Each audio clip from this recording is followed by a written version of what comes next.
नमस्कार, स्वागत है आप सभी लोगों का ऑनलाइन क्लास में। दोस्तों, हम लोग बात कर रहे थे इतिहास के बारे में और आज हम लोग बात करेंगे कि आधुनिक भारत क्या होता है। आधुनिक भारत का मतलब होता है कि आप टेक्नोलॉजी का यूज़ करें। अगर आप लोग धोती कुर्ता पहनते हैं तो कहीं ना कहीं ऐसा माना जाता है कि आप आधुनिक नहीं हो, लेकिन आप थोड़ा से छपरी टाइप के हैं तो फिर आपको लगता है कि आप क्या हो गए, मॉडर्न हो गए, है ना। आपने थोड़ा सा ऊंचा पैंट पहन लिया, 150 रुपये के जूते पहन लिए अच्छे तीखी नोक के, तो आप क्या हो गए, मॉडर्न हो, है ना। तो दोस्तों, कहने का मतलब ये है कि आप इंटरनल मॉडर्न बने और बहुत बेहतरीन आप में चमक आए, है ना। कर दिखाओ कुछ ऐसा कि दुनिया करना चाहे आपके जैसा। तो मैं आपको यहाँ एक मतलब समझाने जा रहा हूँ आधुनिकता का। मैं आपको किसका मतलब समझाने जा रहा हूँ, आधुनिकता का मतलब समझाने जा रहा हूँ। और इसी आधुनिकता को लोग क्या कहते हैं, मॉडर्न कहते हैं। और इसी मॉडर्न जमाने में आपको बहुत सारी क्या देखने को मिलेगी, मॉडर्न, है ना। जहां पर टेक्नोलॉजी वर्ड आ जाता है, कैसा वर्ड आ जाता है, टेक्नोलॉजी। समझ जाओ कि आप किस जमाने में जी रहे हैं, मॉडर्न। और टेक्नोलॉजी की शुरुआत भारत में करने वाले लोग कौन थे, अंग्रेज थे। हमारे पास भी टेक्नोलॉजी वगैरह थी, योग वगैरह सब टेक्नोलॉजी है, लेकिन हमारे वेद वगैरह क्या हो गए, जला दिए गए थे। इसकी वजह से हमें अंग्रेजों को कहना पड़ता है कि ये इंडिया में क्या लेकर आए थे, टेक्नोलॉजी लेकर आए थे। लेकिन ऐसा मानना है इतिहासकारों का, क्योंकि उस जमाने में इतिहासकार भी उनके थे, उनके सब था, उनके ढोल थे, उनके बजाना था, उनके गाना था। तो अंग्रेज जब इंडिया में आते हैं तो उसे हम लोग किस नाम से जानते हैं, मॉडर्न। तो डायरेक्ट हम लोग बात करें अगर अंग्रेजों की, तो डायरेक्ट अंग्रेज नहीं आएंगे। अंग्रेज से पहले भारत आने वाले कौन रहेंगे, पुर्तगाली, है ना, पुर्तगाली। तो इस तरह हम लोग बात करेंगे धीरे धीरे आगे। सबसे पहले भारत में आने वाले विदेशी लोगों में हम लोग बात करें आधुनिक भारत के हिसाब से, तो कौन है, पुर्तगाली। अच्छा, एक बात मैं आपको बहुत तरीके वाली बताना जा रहा हूँ कि पुर्तगाली आए भी पहले थे और गए भी बाद में। आए पहले, गए बाद में। सोचो, तो ऐसा क्या हुआ था कि ये पुर्तगाली सबसे बाद में गए। याद रखना आप लोगों को, 19 दिसंबर की बात है। कब की बात है, और 1961 को हमने गोवा को आज़ाद कराया। किसको आज़ाद कराया था, गोवा को। और हमने गोवा को जो आज़ाद कराया तो आज़ादी के बाद इन्हीं लोगों से आज़ाद कराया,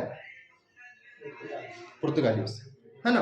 तो ध्यान रखेंगे। और 19 दिसंबर आपको याद रखने की कोई जरूरत नहीं है, क्योंकि अगर आपको 1961 अगर आपको याद है तो यहां से उठा लेना 19।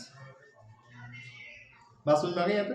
तो अगर आपसे क्वेश्चन पूछा है कि गोवा मुक्ति दिवस कब मनाते हैं, गोवा मुक्ति दिवस, तो गोवा मुक्ति दिवस आपको बनाने का एक ही तरीका है, इसका आंसर ये है 19 दिसंबर।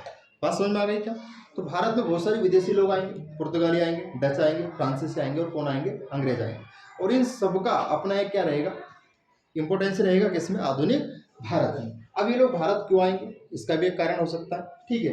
लेकिन जो भी लोग आएंगे भारत को कुछ ना कुछ देकर जाएंगे, और बहुत कुछ लेकर जाएंगे। देकर कम जाएंगे, लेकर चल। लेकिन कुछ टेक्नोलॉजी यहाँ पे, जैसे ट्रेन की बात करें, अंग्रेज क्या लेकर आए, ट्रेन। लॉर्ड डलहौजी का आपने नाम सुना होगा, है ना। लॉर्ड डलहौजी भारत में क्या लेकर आए, ट्रेन लेकर आए, है ना। और उसी ट्रेन में महात्मा गांधी ने बैठकर अंग्रेजों के खिलाफ क्या करे, आंदोलन करे। तो जिसकी लाठी उसी का भैंस या पाड़ा, जो भी आप लोग कहें, ठीक है। तो भैंस बहुत हो गए, पाड़ा पाड़ा भी कौन है, तो भैंसों को बुरा लग जाएगा, ठीक है। तो कि जिसकी लाठी उसी का पाड़ा, है ना। नई नई कहावत है। इतनी बात समझ में आ गई क्या आप लोगों को। अच्छा, तो आप आधुनिकता का मतलब सीख गए क्या, तो बता दो क्या है आधुनिकता। आधुनिकता भारत एक मॉडर्न मॉडल वाला काम है ना। देखो, तो हम अब इंडिया को क्या बनाना चाहते हैं, मॉडर्न बनाना चाहते हैं। अब मॉडर्न बनाने के लिए हमें क्या चाहिए, मॉडर्न लोग चाहिए, है ना। अभी तो हम लोग धोती कुर्ता वाले लोग हैं, हमें क्या चाहिए, सूट बूट वाले लोग चाहिए। तो हम विदेश से क्या लेकर आएंगे, सूट बूट वाले लोग लेकर आएंगे। तो आओ चलो सूट बेट शेरवानी खरीदते हैं। तो हम लोग ये सारी चीजें क्या विदेश से लाएंगे, देश से लाएंगे, विदेश से, है ना। तो विदेशी कंपनियों का आगमन, आपकी अगली हेडिंग का नाम क्या होगा, विदेशी कंपनियों का आगमन। क्या होगा, विदेशी कंपनियों का आगमन। तो विदेशी कंपनियों का आगमन याद रखने के लिए आपको पीडीएफ, क्या याद रखना पड़ेगा, पीडीडीएफ ध्यान रखना है। हम लोग पीडीएफ पीडीएफ बोलते हैं, लेकिन यहाँ याद रखना पीडीईएफ।